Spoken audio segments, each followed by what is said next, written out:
अस्सलामुअलैकुम। महमूद हिल केयर की जानिब से आप सबको खुशामदीद कहते हैं। नज़रीन, अगर अभी तक हमारे चैनल को सब्सक्राइब नहीं किया हो तो आप हमारे चैनल को सब्सक्राइब करें और साथ वाली बेल आइकन पर क्लिक करें, क्योंकि मैं मेडिसिन के बारे में इंफॉर्मेटिव वीडियो अपलोड करता रहता हूँ ताकि उसकी नोटिफिकेशन आप तक बआसानी मिल सके।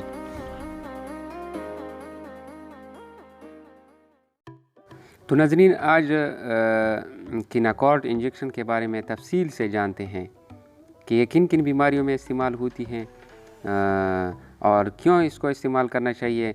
इसकी ब्रांड नेम के बारे में जानते हैं कि इसके ना ब्रांड नेम क्या है और इंजेक्शन इस नाम पे आती हैं नहीं आती हैं। कंपोजिशन के बारे में जानते हैं, यानी इसमें कौन कौन से फार्मूले इस्तेमाल हुए हैं। यूजेज, यानी किन किन बीमारियों में इसको इस्तेमाल करना चाहिए। नज़रीन, साइड इफ़ेक्ट के बारे में जानते हैं कि इससे कौन कौन से साइड इफ़ेक्ट हो सकते हैं।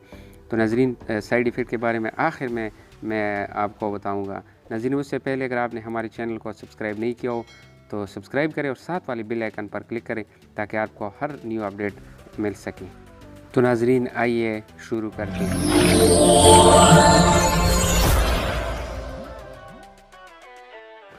तो नज़रीन, किनाकॉर्ड इंजेक्शन है, बहुत ज़बरदस्त इंजेक्शन है। ब्रांड नेम इसकी किनाकॉर्ड है। ट्राई एमसिनोलोन एसीटोनाइड इसका फार्मूला है, यानी इसकी कंपोजिशन है ट्राई एमसिनोलोन एसीटोनाइड, यह इसका फार्मूला है। नज़रीन, और भी नामों पे ये मेडिसिन मार्केट में अवेलेबल है, जिस तरह आपके सामने है, तस्वीर में आप देख सकते हैं, स्क्रीन पे आप देख सकते हैं। बिनाकॉर्ड इंजेक्शन है, किनालॉग इंजेक्शन है। नज़रीन, आलकॉर्ड इंजेक्शन है, और भी नामों से ये मार्केट में आती हैं। हो सकता है आपके इलाके के मुताबिक कोई और नाम से हो, लेकिन उसमें ट्राई एमसिनोलोन एसीटोनाइड ही फार्मूला रहता है। नज़रीन, अभी इसकी यूज़ के बारे में जानते हैं, किन किन बीमारियों में इस्तेमाल होती हैं। सबसे पहले इन्फ्लेमेंटेशन, स्वेलिंग, यानी मसल में कोई सूजन हो, दर्द हो, मसल खींची हुई हो तो उसके लिए मुफीद है। नज़रीन, एलर्जिक रिएक्शन, किसी दवाई से आपको अगर रिएक्शन हो जाए, किसी टेबलेट को खाने से आपको रिएक्शन हो जाए तो डॉक्टर इसको एलर्जी ख़त्म करने के लिए, एलर्जिक रिएक्शन को ख़त्म करने के लिए ये ट्राई एमसिनोलोन एसीटोनाइड तजवीज़ करते हैं और लगाते हैं उसको ख़त्म करने के लिए। आर्थराइट्स, नज़रीन, आर्थराइट्स ये एक बीमारी है, जोड़ों के बीच में दर्द हो तो उसको ख़त्म करने के लिए इसको लगाते हैं डॉक्टर। उस दर्द को ख़त्म करने के लिए, जोड़ों के बीच में जो दर्द होते हैं, आर्थराइटिस होते हैं, उसको ख़त्म करने के लिए भी इंतहाई मुफीद है। इसके अलावा गोट में इसको लगाया जा सकता है। गोट गठिया का एक आम और पेचीदा शक्ल है जिसकी वजह से दर्द होती हैं, पाँव के आखिर अंगूठी के साथ में होती हैं, उसके लिए भी ये इंतहाई ज़बरदस्त है, उसको भी ख़त्म करती हैं उस बीमारी को।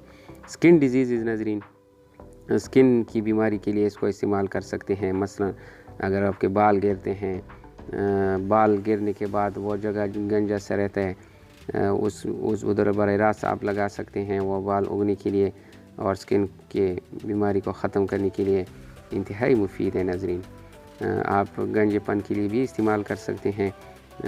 जिस तकलीफ़ से आपके बाल गिरे हो वो बाल थोड़ा सा निशान भी बाकी रहता है तो वो ख़त्म करने के लिए भी इस्तेमाल कर सकते हैं।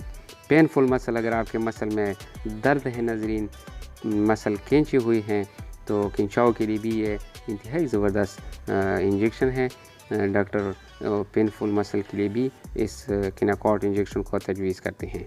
इंटेस्टाइनल डिजीज़, यानी आपके अंतड़ियों में अगर प्रॉब्लम है, अंतड़ियों में मसले हैं, मसाइल हैं, उसके लिए भी ये इंतहाई मुफीद हैं। डॉक्टर अंतड़ियों की यानी इंटेस्टाइनल डिजीज़ के लिए भी इस इंजेक्शन को तजवीज़ करते हैं।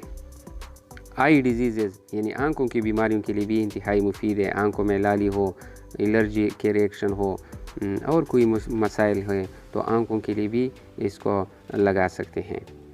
नज़रीन, अभी हाउ टू यूज़, कैसे इसको इस्तेमाल करें। नज़रीन, इसको IM यानी इंट्रा मस्कुलर ही इस्तेमाल करना चाहिए। इंट्रा आर्टिकुलर यूज़ ओनली, यानी मसल या हड्डियों के बीच में भी, हड्डियों के बीच में जॉइंट में आप इसको इस्तेमाल कर सकते हैं। नज़रीन, हड्डियों के बीच में भी आप इसको इस्तेमाल कर सकते हैं। अर्थराइट्स यानी जिसको अर्थराइट्स कहते हैं, जोड़ों में भी आप इसको इस्तेमाल कर सकते हैं। गॉट के लिए भी इस्तेमाल कर सकते हैं। या use at the side of problem, या जहां आपको नाज़रीन बराह रास्त तकलीफ़ है, बराह रास्त उस जगह पर जहां आपको तकलीफ़ है यानी दर्द है, पेन है, उधर आप डायरेक्ट भी आप लगा सकते हैं, लेकिन आप ख़ुद इसको ना लगाएं बल्कि किसी ट्रेन नर्स या सर्जन से ही आप इसको लगा लें। नाज़रीन इसको डू नॉट यूज़ आईवी यानी इंट्रावीनस के ज़रिए आप कभी भी इसको इस्तेमाल ना करें, और सर और नोज़ में डायरेक्ट आप इसको हरगिज़ इस्तेमाल ना करें। सर और नाक में इसको इस्तेमाल ना करें, यानी रगों में आप इसको इस्तेमाल ना करें, जिसको शरीर बोलते हैं। आप कभी इसको इस इंजेक्शन को सिर्फ इंट्रामस्कुलर और जिधर आपका दर्द है उधर आप लगा सकते हैं नाज़रीन। इसके अलावा बाकी इसको किधर भी आपने नहीं लगाना है। अबाउ 6 ईयर चिल्ड्रन अडल्ट यानी 6 साल के बड़े बच्चों में ही इसको लगाना चाहिए। इस 6 साल से कम उम्र के बच्चों में इसको हरगिज़ ना लगाएं, फिर इससे आपको बहुत परेशानी होगी नाज़रीन, परेशानी बढ़ सकती हैं। तो 6 साल से बड़े बच्चों में लगाएं, बूढ़ों में भी आप लगा सकते हैं, जवानों में भी आप लगा सकते हैं। 6 साल से बड़े बच्चे, बालिग़ अफ़राद और बूढ़ों में भी आप इसको इस्तेमाल कर सकते हैं नाज़रीन। तो आप 6 साल से कम उम्र के बच्चों में हरगिज़ इसको इस्तेमाल ना करें, क्योंकि इससे आपको फिर उस साइड इफ़ेक्ट भी हो सकते हैं नाज़रीन। अगर when use long term reduce the volume gradually, अगर ज़्यादा देर तक इस्तेमाल कर रहे हो तो उसको अचानक बंद नहीं करना चाहिए, वक्फ़े से फ्रीक्वेंसी कम करके बंद करना चाहिए। जल्दी आप बंद ना करें, आहिस्ता आहिस्ता आप धीमे धीमे से फिर बंद करें नाज़रीन। अभी साइड इफ़ेक्ट के बारे में जानते हैं। साइड इफ़ेक्ट इसके बुरे असरात, pen at the side of injection, जिधर आपने इंजेक्शन लगाया है उधर आपको दर्द महसूस हो सकता है। हार्ट बीट चेंजेस यानी दिल के दौरे, आपके दिल की जो धड़कन है उसमें तब्दीली आ सकती है नाज़रीन। सोर स्टोमिच आपका अपसेट रह सकते हैं नाज़रीन, मैदा जो है ना आपका अपसेट सा रह सकता है। मस्कुलर वीकनेस यानी आपके मसल जो है वो आपके कमज़ोर लगने लगते हैं।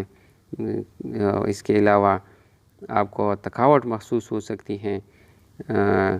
हेडेच यानी सर में आपको दर्द हो सकता है नाज़रीन।